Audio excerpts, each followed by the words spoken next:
I've unshared the slides, and I believe you can see my screen right now on the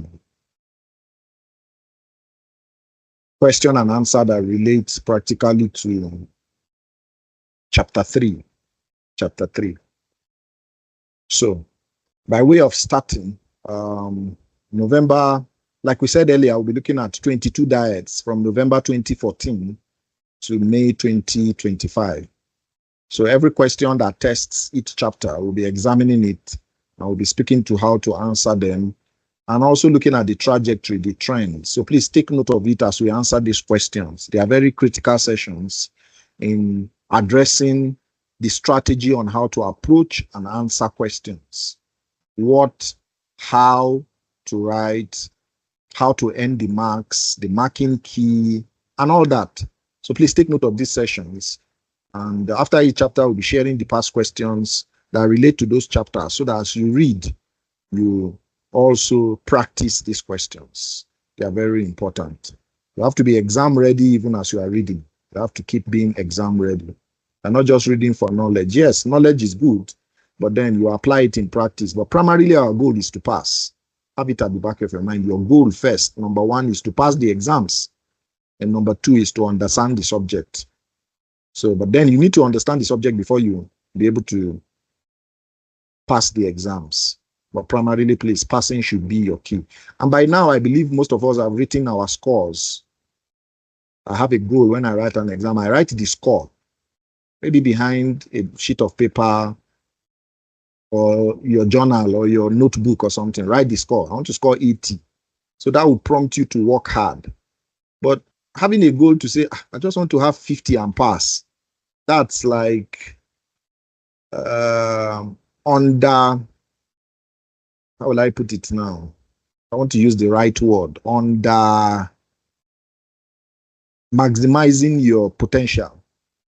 So if you have a goal to score 80 in AAA or 90, it's possible. So anytime you look at the goal, it prompts you to work harder to achieve it. So by now, please, if you've not done that, write what's your goal? What score do you want to have in AAA? When I was writing my ICAN paper for case study, I wanted 70. At the end of the day, I overshot the 70. I scored 78. Then for SFM, I wanted 65 or so. I wrote 65 and I worked towards 65. I ended up scoring 56. So most papers have such goals and write them down to help you work harder to achieve it. Okay, having spoken to that, let's look at the first question. For November 2014, there was no chapter 3. Chapter 3 was not tested.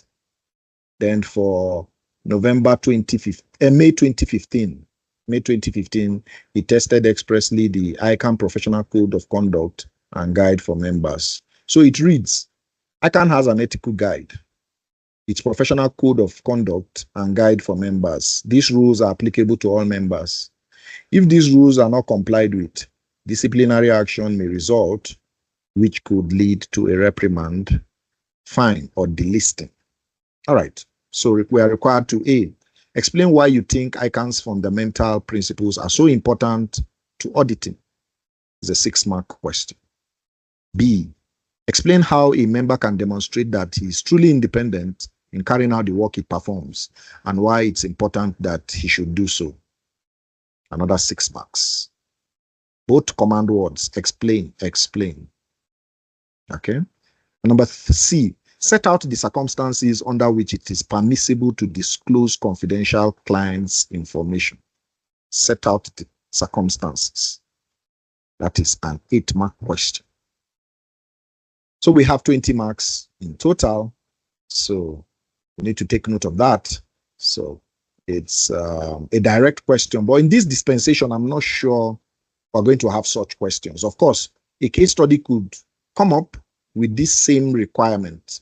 So whether it's application or knowledge recall, please take note of it. We're not going to have, or I'm not sure, let me don't be affirmative in my statement. I'm not sure we're going to see anything like this in the current dispensation. It's going to be a case study, but then the requirement or what we're required to do could be the same. So please take note of that. I'm not sure you're going to have a direct question like this. So take note of that in our current quest to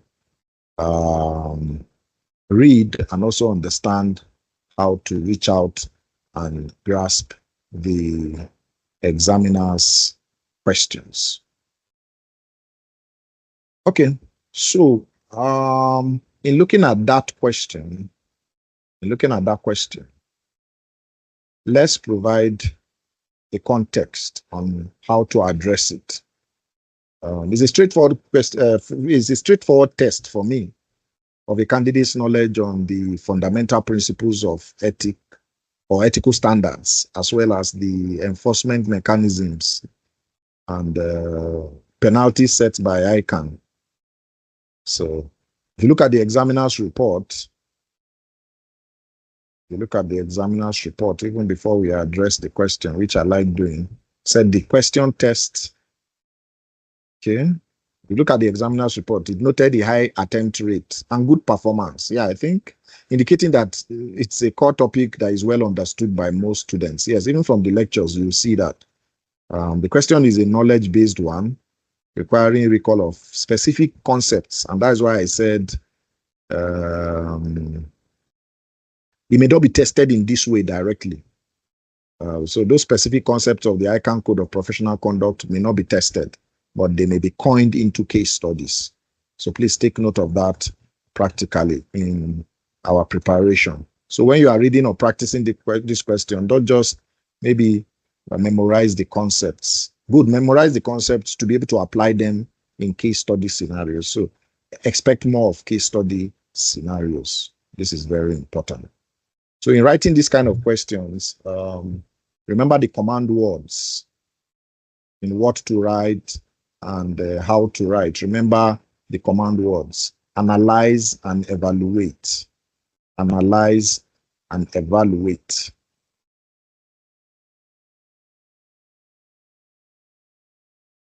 Is it analyze and evaluate? Okay, sorry, explain. A is explain, B is explain, then C is set out the circumstance. Okay. Okay, set out the circumstance. Okay, so in explaining, we need to, looking at the solution, we need to reflect, this is not just listing the principles. You need to reflect on not just listing principles of integrity, objectivity, but also need to provide, because he said explain. And in explaining, you need to analyze and also evaluate. It's almost the same. So you need to provide a brief explanatory sentence or two for each of those principles.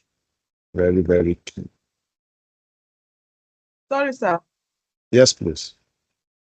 When you say you need to explain them, yeah.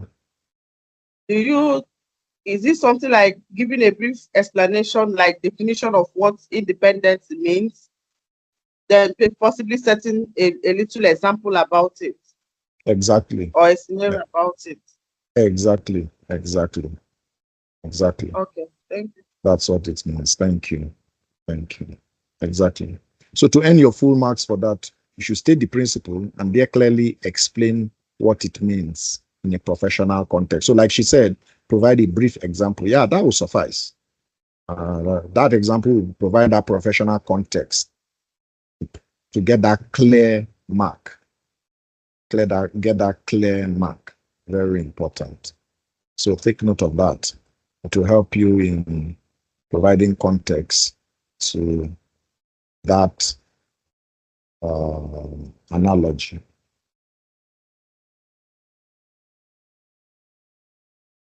Okay, so since we are asked to explain, we need to explain the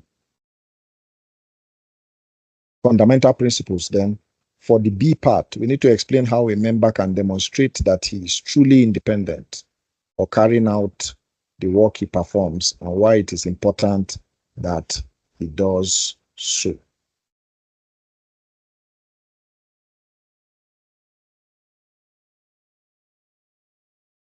Okay. So that makes a lot of sense. So for the B part, it's important we understand the independence that we spoke about generally in the independence we spoke about in the lectures, explaining the independence about the fact, about being unbiased. Then, okay, the first one is the mind and also appearance. So the mind speaks to being unbiased, then appearance is being seen as unbiased. So the best way to demonstrate independence is actively identify and avoid situations that could compromise it, like we discussed in the lectures.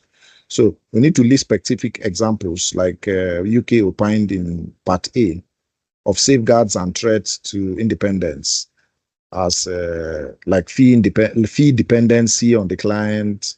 Those are threats to it. Close relationships, financial interests, and also litigation. So for the why, you need to focus on consequences of lacking independence.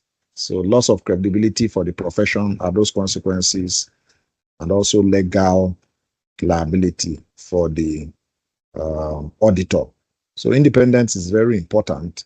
The solution provides us a comprehensive roadmap on how to answer this question practically. So let's go through the solution, and it will help us provide context to how we are supposed to address such a question. And this is key in helping us navigate this question very practically. So the C aspect says, set out the circumstances under which it is permissible to disclose confidential clients' information. Of course, there are many, and we just looked at them. So eight of them speaks to the fact that you are allowed under such circumstances to divulge client information. So like court order, money laundering situations, insolvency situations, and so many. So they are allowed, but then it must be within the ambits or the ambits of the law and ambits of our profession, where it's professionally required to divulge such information. So we need to take note of that in answering such questions. So in providing context, you will see that explain why you think. So the 5 fundamental principles and those explanations will earn us the 6 marks. So looking at the marking key, okay, we have stating any of the fundamental principles of ethical standards. 1, we have 1 mark for stating and also explaining. So if you state and explain, maybe stating is half mark, then explanation is another half mark. Then I think that 1 mark is a professional mark for following instruction, because we have 5 of those fundamental ethical principles. And we also have each explained. So you have 5 marks, and you have 1 mark given for following that instruction. It's called professional marks. And that would be allocated for doing the listing and explanation briefly. Also explain how a member can demonstrate independence. At least 6 points should suffice, 1 mark each. If you give 8, you're going to get the best 6 marked by the examiner. So it's advisable, if you have time, please give more than that, so that you'll be able to get those marks. And also the 8-mark question, set out circumstances under which it's permissible to disclose client information. So those circumstances, at least 8 of them should be stated. 8 of them should be stated so that we can earn those marks. And if you want to maybe list and explain, 4 will not suffice. So some people will say, let's list 4 and explain 4. It may not suffice.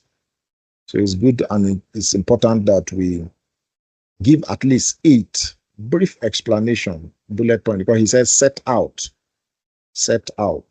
Set out means just brief evaluation or your brief phrases of each, which is permissible to disclose confidential clients information. So money laundering situations where suspicion of money laundering, so issues, areas like that where you are required by court order and all that would provide a roadmap on how we could answer such a question. So that circumstance area, you can see from his solution, he gave us a clear way to answer such a question. So I think 8 will suffice. 8 will suffice. So look at his explanation, but some have babies and the mothers under each explanation. So let's read through so that we can provide context. But under this dispensation, like I said again, it will be mainly case studies. I'm not sure if a question is going to come like direct like this. I'm not sure, because you will not be tested on conceptual examination now. We are not testing the concepts. We are testing application. That's what the current dispensation is all about. So please take note of that and let's be guided accordingly. Yeah. So as you are reading, as you are practicing, just have that scenario-based kind of testing in your mind, so that if it comes this way, how will I answer it? If it comes this way, how will I answer it? Exactly. So that's how to think like the examiner. Very, very key. Okay, so that speaks to May 2025 ICAN Professional Code of Conduct and Guide for Members. All right, so the next question is also direct, speaking to November 2015. Interject a bit.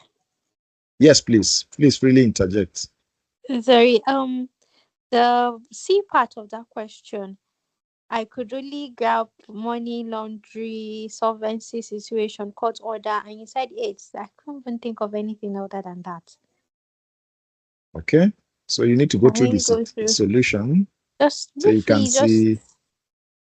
Sorry, sir. Okay. Is this in 2015 or 2025? 2015, November 20, May 2015. Because you made mention of 2025. Oh, I beg your pardon. It's May 2015. I was saying that we are looking at November 2015 to May 2020, May 2025. And if I've said 2025 by mistake, please pardon me. We are looking at May 2015, actually. All right. So in answering AA's question, looking at court order, money laundering, then issues of banking, insurance, insolvency, then suspected non-compliance, maybe taxes and such areas. And if your suspicion is long, you are protected also. And also voluntary disclosures by statute in the public interest, maybe reporting to an appropriate authority like SEC, NSC, then maybe to ICAN. ICAN needs those information. We are obliged to provide them. And where there are matters that are serious, in circumstances where the size, the amount is required by regulatory authorities to disclose. So we have sufficient areas up to 8, if not even more than 8. So please go through the solution. I'll provide that in the circumstances where information may be disclosed. We have them here. I think more than 8, even some are babies or mothers provided to us. So let's look at that. I'll provide the solution maybe after the class so that you can just read through, then you can get an idea on how